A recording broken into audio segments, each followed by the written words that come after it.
Mummy పేరేంటి? అండి మీ పేరు? నా పేరు భూలోకరాజు అండి. భూలోకరాజు. మీకు ఏమైంది? మంచం మీద ఎందుకున్నారు మీరు? అలా చెట్టు మీద పడిపోయాను. చెట్టు మీద నుంచి పడిపోయారు?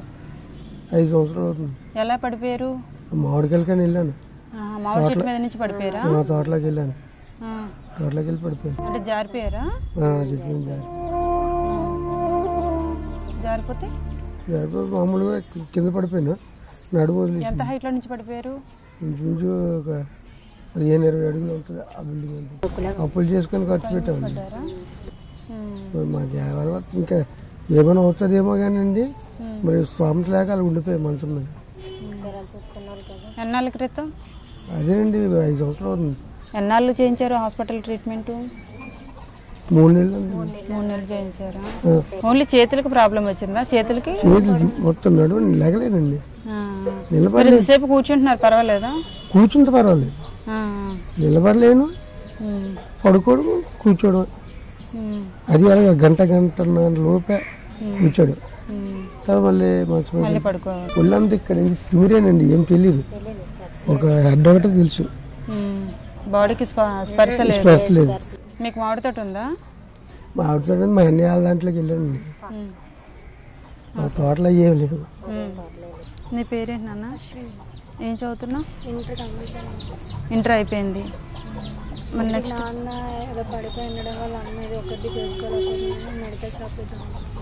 ఓహో, జాబ్ చేస్తున్నావా ప్రస్తుతానికి? ఎంత శాలరీ? 3,000 వస్తుందా?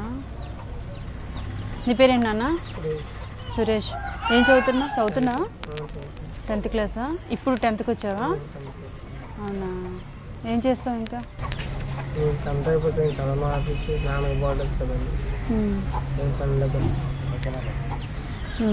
10th పాస్ అయినా ఇంక వెళ్ళవా?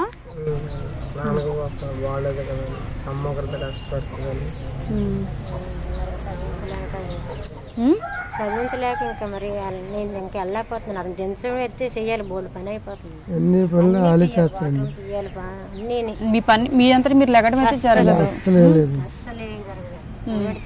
తీసుకెళ్ళాలన్నా 2 మనుషులు తీసుకెళ్ళాలి. అటు తీసుకురావాలన్నా 2 తీసుకురావాలి. తిన్నా కూడా వాళ్ళే పెట్టాలి. అది వచ్చిందాక అలా ఉండడమే. పిల్లల పనులు చేసుకొని వస్తుందండి. మళ్ళీ చదువుతావా? ఇంటర్ పాస్ అయ్యావా? పాస్ అయిన తర్వాతనే ఎన్నాళ్ళు అయింది స్టాప్ చేసి? ఇంటర్ కంప్లీట్ అయింది. ఓకే. మరి వెళ్ళలేకపోతున్నాను, చేసుకోలేకపోతున్నాను. ఒంట్లో బాగోట్లే అమ్మకి అప్పుడు కదా, అందుకే నేను జాయిన్. ఎన్ని అవర్స్ డ్యూటీ? నేను మార్నింగ్ 8:30కి వెళ్తాను, 12కి దిగి మళ్ళీ 2 నుంచి మళ్ళీ 8 వరకు. 2 నుంచి నైట్ 8 వరకునా? మధ్యలో బ్రేక్ తర్వాత 8:30కి వెళ్ళాలా? షాప్కి 8:30కి వెళ్తాను. 3,000 ఇస్తారా? ఎక్కడ ఈ పక్కనేనా? అడిగి గారు పక్క? వేపగుంట. ఛార్జీలు ఎంత అవుతాయి? 30 రూపీస్. రోజుకి 30 రూపీస్. మరి నీకు వచ్చిన డబ్బులు దానికే అయిపోతాయి కదా?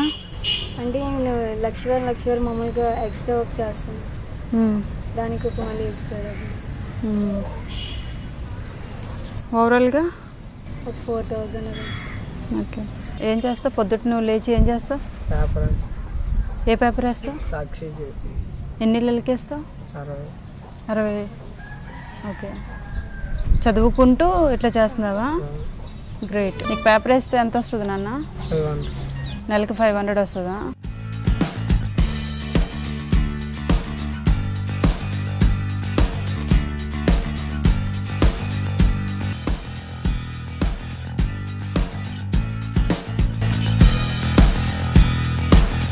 మళ్ళీ చదవాలంటే ఎప్పుడు మళ్ళీ ఫీజు కట్టాలి? నెక్స్ట్ ఇయర్ అంటే ఇంకో 4 మంత్స్ ఆగాలి. ఓకేనా? సరే, నువ్వు కాలేజ్కి నువ్వైతే వెళ్ళు. ఈ కొన్నాళ్ళు మీ అమ్మకి సహాయంగా జాబ్ చేసుకుంటావు, ఏం చేసుకుంటావు చేసుకో. నీ ఉమెన్స్ కాలేజ్లో నువ్వు జాయిన్ అయ్యేటప్పుడు రేపు ఇంకొక 1 వీక్లో జాయిన్ అవుతాననగా నాకు ఇన్ఫామ్ చేయి. ఓకేనా? నీ ఎడ్యుకేషన్కి సంబంధించి నేను చూసుకుంటాను, నువ్వైతే కాలేజ్కి వెళ్ళు. మీరు మాత్రం చదువు ఆపకండి. కాలేజ్కి వెళ్ళేటప్పుడు కనుక వెళ్తున్నానని డిసైడ్ అయ్యి నాకు 1 month 10 days ముందు తెలుస్తుంది కదా. ఓకే, నాకు 10 days ముందుగా చెప్పు.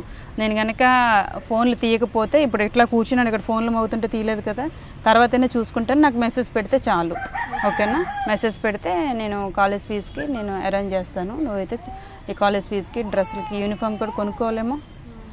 సో అది నువ్వు కూడా చదువు ఆపక నాన్న. కొన్ని రోజులు నాకు టైం ఇవ్వండి, వెంటనే మీ ఫ్యామిలీకి నేను ఇంత సపోర్ట్ చేస్తానని హామీ ఇవ్వలేను, కానీ నాకేమైనా కొంత టైం ఇస్తే సపోర్ట్ చేయగలిగి నాకు ఎవరైనా సపోర్ట్గా నిలిస్తే కనుక మీ ఫ్యామిలీకి నేను ఏదైనా సపోర్ట్ చేస్తాను. కానీ ఎవరు చేసినా చేయకపోయినా చదువుకు మాత్రం నేను హెల్ప్ చేస్తానని మాటిస్తున్నాను. మిగతా విషయాలు భగవంతుడు మీకు మంచిదారి చూపిస్తే నేనైతే వెనకంచి వేయను, ఓకేనా? సరే అమ్మ, మరి నేను వెళ్ళిరానా? వెళ్ళొస్తానండి.